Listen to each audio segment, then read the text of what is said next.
Ya, pembahasan tentang korupsi itu banyak kita saksikan di media cetak maupun elektronik, di media massa online maupun offline. Bahkan di mana-mana kita sering mendengar pembicaraan orang tentang masalah korupsi. Bahkan di angkringan sekalipun orang sering berbicara tentang korupsi. Tak peduli baik yang berbicara itu mulai dari kalangan menengah, atas maupun dia kalangan rakyat jelata. Tetapi bagaimanakah sesungguhnya Islam, sesungguhnya Rasulullah Shallallahu Alaihi Wasallam menyikapi tentang masalah korupsi? Di dalam Al-Quran sendiri Allah Subhanahu Wa Taala berfirman, "Wa may yaqlul ya'ti bima ghalla yaumal qiyamah." Barang siapa yang korupsi, maka korupsinya itu nanti akan didatangkan pada hari kiamat. Yang dimaksud dengan yaklul di sini pada saat itu konteksnya adalah harta rampasan perang. Maka barang siapa yang membawa harta rampasan perang, dia korupsi harta rampasan perang, maka nanti akan didatangkan pada hari kiamat. Kelak itu ada pertanggungjawabannya. Dan ingat, setiap hak orang lain yang kita ambil, itu kelak akan ada hukumannya dari Allah Subhanahu wa Ta'ala. Sebagaimana Rasulullah Shallallahu Alaihi Wasallam pernah bersabda di dalam hadis yang sahih, "Man istakmalnahu ala amalin," barang siapa yang kami pekerjakan pada suatu pekerjaan, fakatamana mikhyaton, lalu kemudian menyembunyikan serupa dengan jarum, fama fauqahu, atau bahkan lebih kecil dari jarum.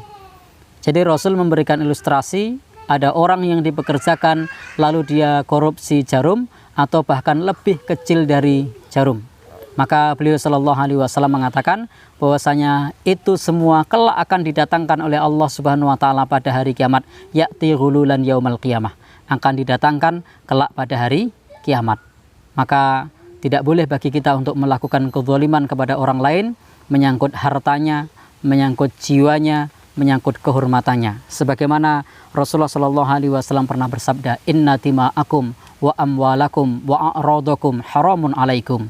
Sesungguhnya darah kalian, harta kalian, kehormatan kalian haram bagi kalian. Maka kita tidak boleh merampas harta orang lain, tidak boleh menzalimi darah orang lain, tidak boleh menjatuhkan kehormatan orang lain. Nah, terkait dengan korupsi ini bahkan bisa menghalangi pahala orang yang mati syahid. Di zaman Rasulullah Shallallahu Alaihi Wasallam dalam pertempuran Khaybar, ada seseorang yang terkena lesatan anak panah. Lalu kemudian para sahabat mengatakan, "Hani'an lahu syahadah." Alangkah bahagianya dia menemui syahidnya.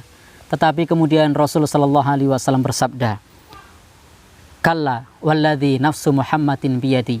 Sekali-kali tidak, demi zat yang jiwa Muhammad berada di tangannya. Beliau kemudian melanjutkan sabdanya, "Sesungguhnya jubah yang dia kenakan akan menjadi api neraka di alam kuburnya." Na'udzubillahi min dzalik. Ternyata orang ini mengambil atau korupsi jubah di medan perang fi sabilillah. Maka kemudian faja'a rajulun bisyirak. Ada orang yang kemudian tergopoh-gopoh datang kepada Rasulullah Sallallahu Alaihi Wasallam membawa tali sendal, au syirakain, atau dua tali sendal.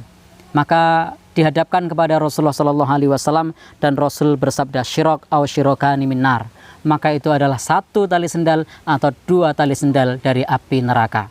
Jika ada orang korupsi tali sendal saja, maka itu bisa berakibat dengan api neraka. Lalu bagaimana dengan korupsi yang banyak?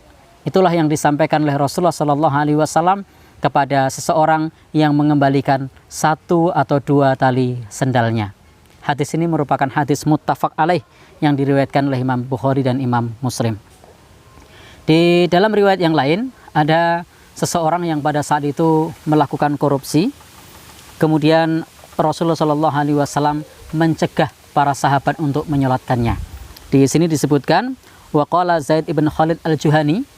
Zaid ibn Khalid al-Juhani berkata bahwasanya inna rajulan ghalla fi ghazwati Khaybar.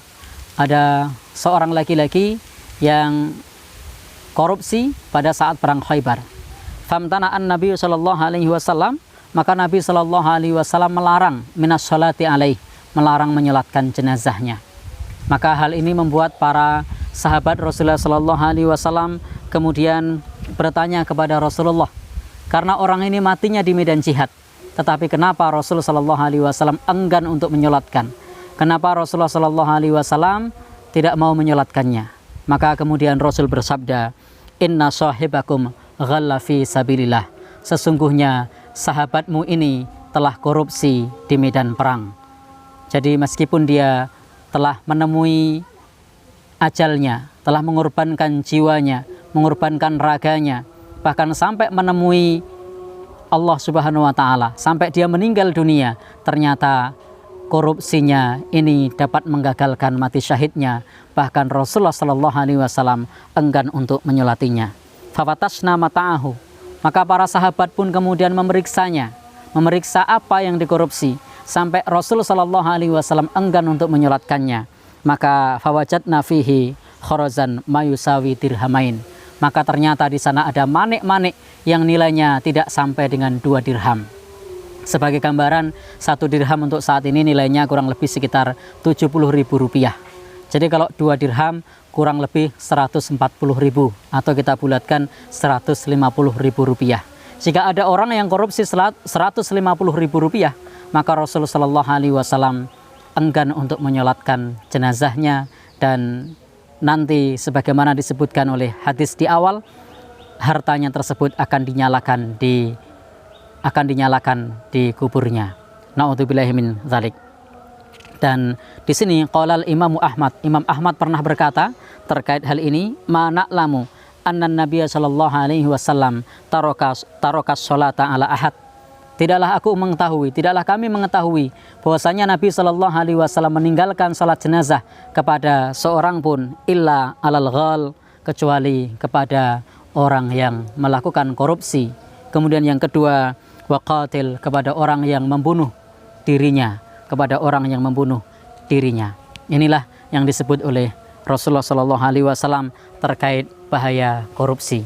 Sesungguhnya masih banyak sekali hadis Rasulullah Shallallahu Alaihi Wasallam, pesan-pesan beliau untuk bisa meninggalkan korupsi kepada kita. Mudah-mudahan pesan ini menjadi pengingat bagi kita untuk tidak merampas dan mengambil harta orang lain. Billahi taufik wal hidayah. Wassalamualaikum warahmatullahi wabarakatuh.